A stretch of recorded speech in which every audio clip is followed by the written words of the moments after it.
Okay, hi again. This is another video on strumming. A bit more advanced strumming this time. We're going to bring in some sixteenths. So, just a quick run through. Quarter notes, right, are worth one beat. 1, 2, 3, 4. Right. Eighth notes are worth a half beat each. 1 and 2 and 3 and 4. And then sixteenths are half of that again. So for each beat you've got 4 strums basically, or a quarter beat. So you've got 1 E and a 2 E and a 3 E and a 4 E and just holding the G there when I'm trying that. So you can see then that there's a lot more work when there's 16ths going on. Now generally the harder songs you get playing will have a mixture of quarter notes, eighths, sixteenths, possibly dotted notes. A dot after note increases its value by half. So you can imagine a dotted quarter note would be a quarter note and a eighth note tied together. So this kind of thing, but we're not going to get into dotted notes. This is just going to cover some sixteenths. So I'm going to use as an example if this is going to be Knockin On Heavens Door. So I've included the rhythms on the chart, all the chords you need, including the fill-ins that were discussed in the other rhythm video and the fill-ins video. So if you don't know about them, check them out. Basically chords in this are going to be 4-finger G, a D chord, an A minor 7, which is A minor with the 3rd finger missing, and then a G chord again. Both songs just same layout, D chord and then into C. Now the rhythm consists of the G and the D are split over 4 beats, so they're worth 2 beats each.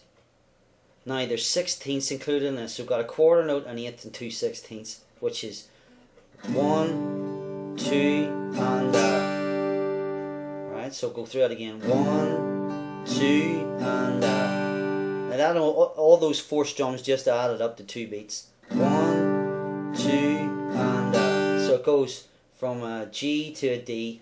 By the time I finish the D, I'll have only done 4 beats. So it's going to be 1, 2 and 3, 4 and right, so go through it again. Now the fill-ins just before I hit that D are the off.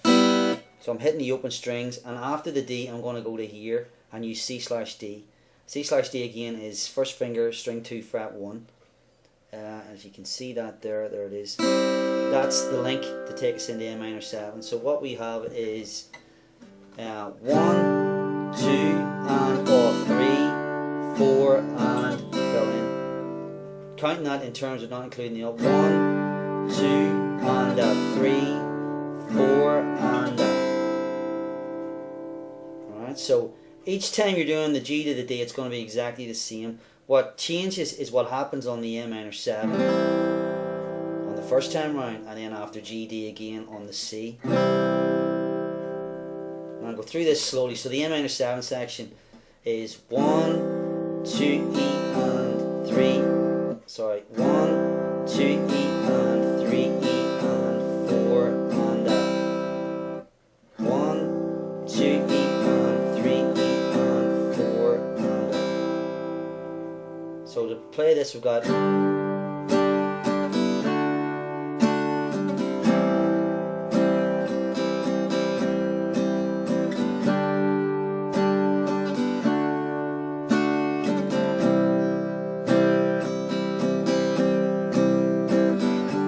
what's going to trip you up here probably is going to be the A minor 7 and the C. The rhythm that's happening on these. So what we're going to do is go through this really slowly. So we've got 1, 2 and 3 E and 4 and in other words, down, down, down, up, down, up, down, down, down. So quite tricky when you get these combined together. You have to take things really, really slowly. Now this isn't the actual rhythm that Bob Dylan's playing in the original song. He was, I know Guns N' Roses made it famous, but he actually wrote it. His is far more complicated with far more strumming going on. This is a simpler version. It still sounds pretty good. So just going through that A minor 7 again is 1, 2 and 3 E and 4 and so what we're going to do is put it all together. Now G's going 1, 2 and a 3, 4 and a 1, 2 and a 3 and 4 and a 1, 2 and a 3, 4 and a 1, 2 and a 3 and 4 and a 1, 2 and a 3, 4 and a 1, 2 and a 3 and 4 and a 1, 2 and a 3, 4 and a 1, 2 and a 3 and 4 and a. So you notice that the 3E is quite close together. 3E and. So anytime you're counting this, it's always 1 and a 2, or 1E and a 2E and a. So when we're joining it together, there's certain rules for where you say the E and the A, but basically it's just to get the feel of the 16th, getting that going together.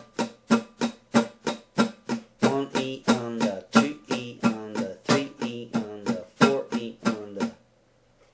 Okay, so one more time, really slow. 1, 2 and a 3, 4 and a 1, 2 and a 3E and 4 and a 1, 2 and a 3, 4 and a 1, 2 and a 3E and 4 and finish on the G. So as I say, the whole song rotates G, D, A minor 7, G, D, C. It's one of those tunes with no changes in it. There's no pre-chorus. There's no. The chorus itself is the verses.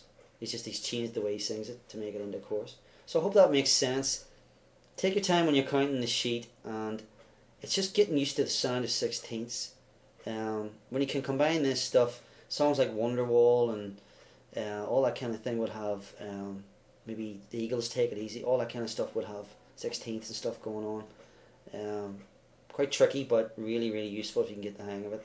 Counting it out keeps it all nice and even. You won't go out of time as long as you can keep counting.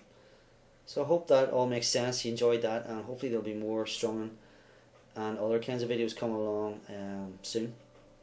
Okay, thanks for watching.